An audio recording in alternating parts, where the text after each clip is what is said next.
Hello students, this is Sarwan sir. Welcome to the Cosmic Center for Learning English. I'm here with a new topic, the structure words and determiners.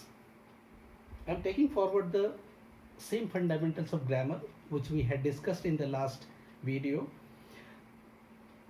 In the last video we had discussed briefly we have learned briefly the parts of a speech and the classification of English words in two ways by old grammarians and new grammarians, and a little we had discussed about the structure word and form classes. Form classes already you know, if you had watched or if you have watched the video, okay, the word which changes their form by using morphemes is called what? Form class. Just like noun changes their form, singular plural, just for example book, books.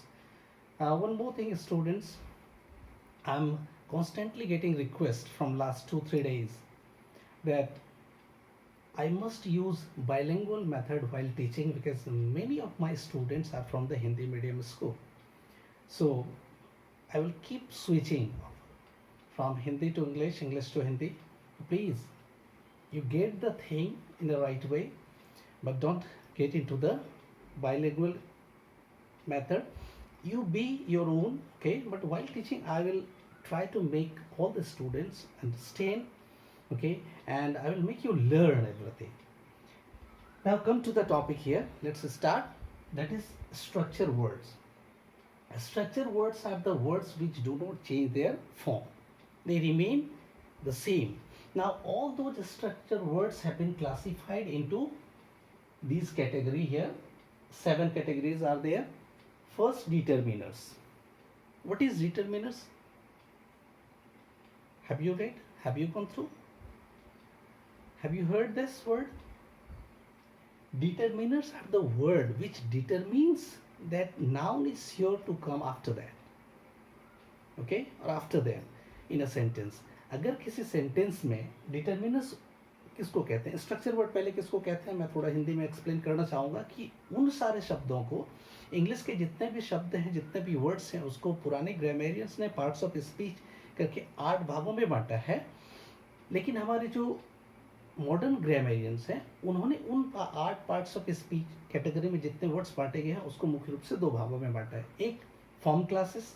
Form classes उन words को कहते हैं कि जो अपना रूप नहीं बदलता, जैसे प्रीपोजिशंस है, preposition in, on, up, down, before, after etcetera, ये अपने रूप नहीं बदलते किसी भी स्थिति में, तो उसको हम क्या कहेंगे, स्ट्रक्चर वर्ड. और जो अपना रूप बदलता है, जैसे नाउन हो गया, वर्ब हो गया, ठीक है, रीड, रीडिंग, ठीक है, रीड्स, एग्जाम्पल ले लीजिए आप नाउन का, बुक, बुक्स, ठीक है, पेन, पेन्स, वर्ब का, राइट, रोट, रिटन, ये रूप बदलते हैं आवश्यकता अनुसार, तो ये फॉर्म क्लासेस में आएंगे. ठीक है, अब हम नेक्स्ट देखेंगे क्या हमारे पास है, प्रोनाउन. ठीक है, प्रोनाउन किसको कहते हैं, तो प्रोनाउन किसको कहते हैं, लास्ट क्लास में हम लोगों ने पढ़ा था, we had learned in the last class that a word which comes in the place of a noun. ऐसे वर्ड जो नाउन की जगह पर आता है उसको हम क्या कहते हैं, प्रोनाउन कहते हैं. ओके, मैंने एग्जाम्पल देके बताया था, I had given one example of this sketch pen. Suppose this if we use for this sketch pen these, that, eat, they are the pronouns. और ऐसे स्केच पेन ये नाउन हो गया. ठीक है, तो जो नाउन के बदले में, जैसे मैंने एक एग्जांपल और बताया था कि देयर इज श्याम. ठीक है, श्याम एक लड़के का नाम, तो when we use a, he for the Shyam, okay, that is said to be pronoun. तो जितने भी प्रोनाउंस हैं आपके, I, me, we, you, he etcetera, मैंने एग्जाम्पल पे यहाँ पे लिखा, आप स्क्रीन शॉट इसका ले सकते हैं या फिर you can write down, okay, while I am explaining. So ये प्रोनाउन कहलाते हैं. तो ये डिटर्मिनर सारे, प्रोनाउन सारे किसके अंतर्गत आएंगे, स्ट्रक्चर वर्ड्स के अंतर्गत आएंगे. अब तीसरा देख लेते हैं हम लोग, क्या है, intensifier. The words which intensifies, okay, ऐसे वर्ड जो किसी चीज़ की मात्रा को, ठीक है, या गुणवत्ता को बढ़ाता है, इंटेंसिफाई करता है, जैसे वेरी, मच, मोर, मोस्ट, एट्सेट्रा। ये जितने भी इंटेंसिफायर्स हैं, ठीक है, वो किसके अंतर्गत आएंगे? स्ट्रक्चर वर्ड के अंतर्गत आएंगे। Next, after that there is conjunction. Already I had explained in the last class briefly. That is, conjunction are the words which either connect two words to clause or to sentences, isn't it? So they are the conjunctions. Now further conjunctions can be classified into subordinates, sentence connectors, means those conjunctions which connect sentences, two or more sentences together. They are said to be sentence connectors. Which connects a sentence with clause or to clause, they are said to be what? Subordinates. तो हम लोग उसको detail पे जानेंगे, and I will upload one video of clause. You don't miss that is that particular video, because that is very very important. You will learn syntax, the sentence structure, clause, and conjunction or sentence connected together. Okay. Uses, their uses there, not only the theory actually rules, but you will learn the uses. And you know, while you are learning, if you are learning the uses, that you will learn permanently.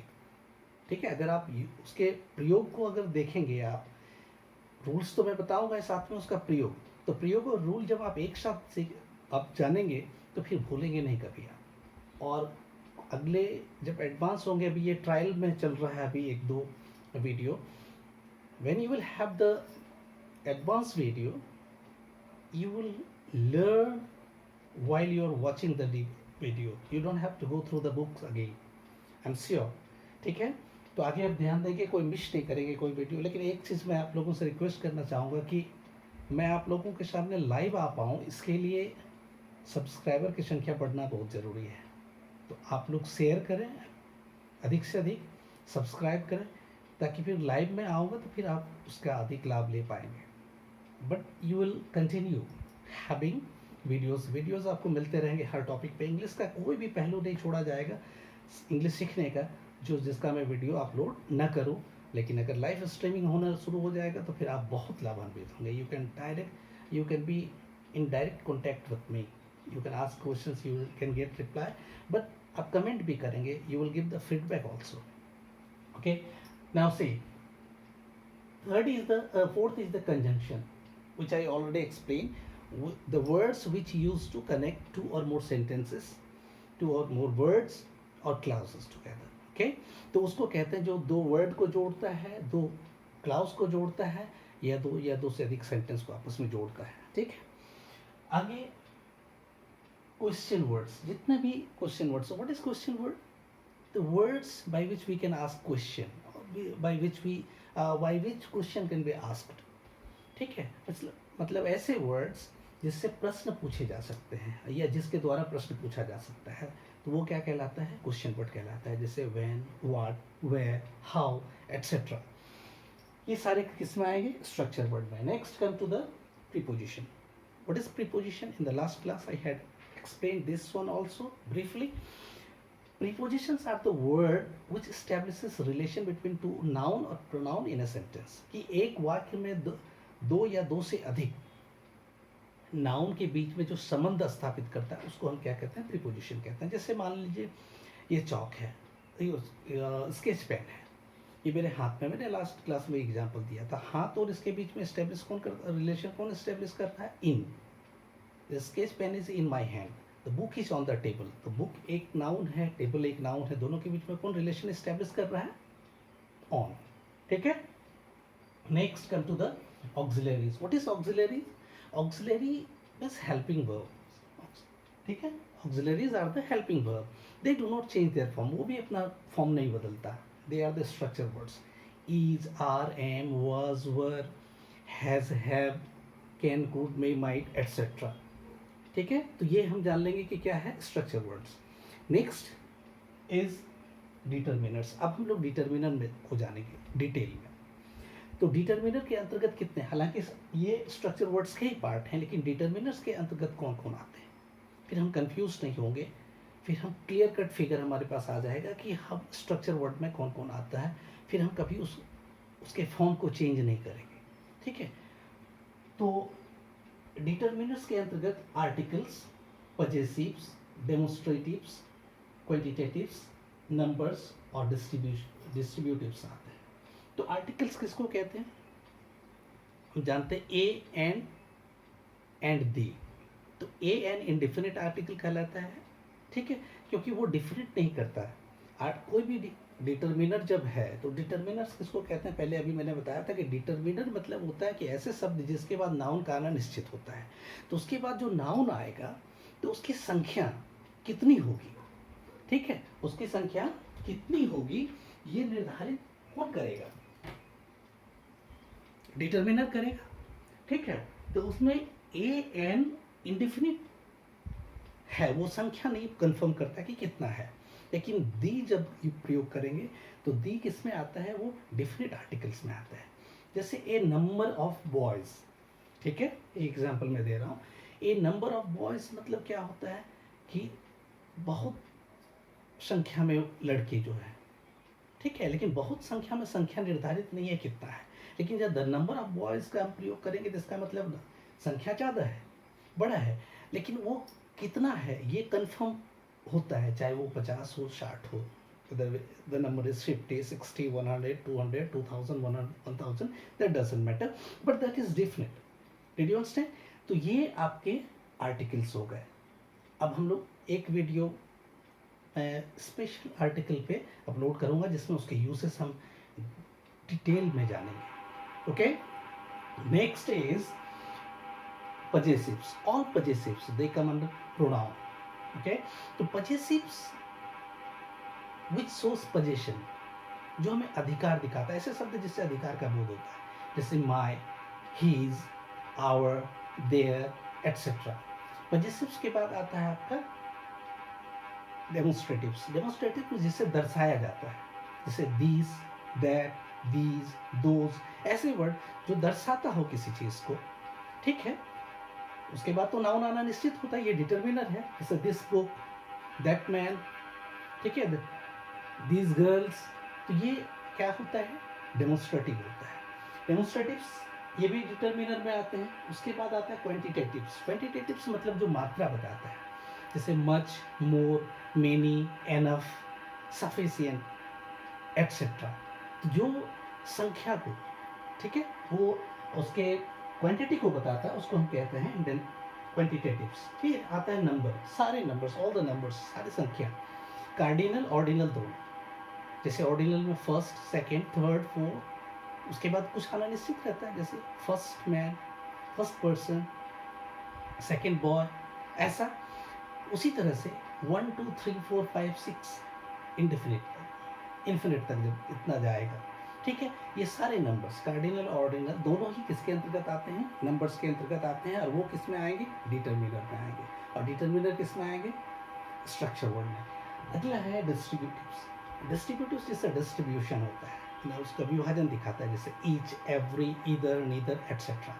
तो ये सारे के सारे किस में आ गए, structure word में। Did you understand? Are you getting me और not? I think you got this well, the determiners and particularly the structure words. Now you will not get confused. Okay, मैं उम्मीद करता हूँ कि आप इसे समझ गए होंगे और इससे बेहतर होता जाएगा आगे। आप लाइक करो, शेयर करो और सब्सक्राइब करो, ताकि आपकी संख्या बढ़ते ही फिर मैं आपके साथ लाइव आऊँगा और फिर सब कुछ बदला हुआ दिखेगा आपको। ठीक है, उम्मीद करता हूँ आगे आप कंटिन्यू रखेंगे, और मेरे जो पिछले वीडियो आपने नहीं देखा होगा तो आप ज़रूर देख लेंगे। ठीक है, फिर इसके बाद आप एक एक टॉपिक पे, और फिर इसके बाद मैं बहुत एडवांस करने वाला हूँ पर्सनालिटी डेवलपमेंट लैंग्वेज के आधार पर। ठीक है, तो you will not miss any aspects of learning English. Okay, continuously you will have, and I must get feedback from you, okay, in the comment box. Okay, आज इतना ही, Goodbye.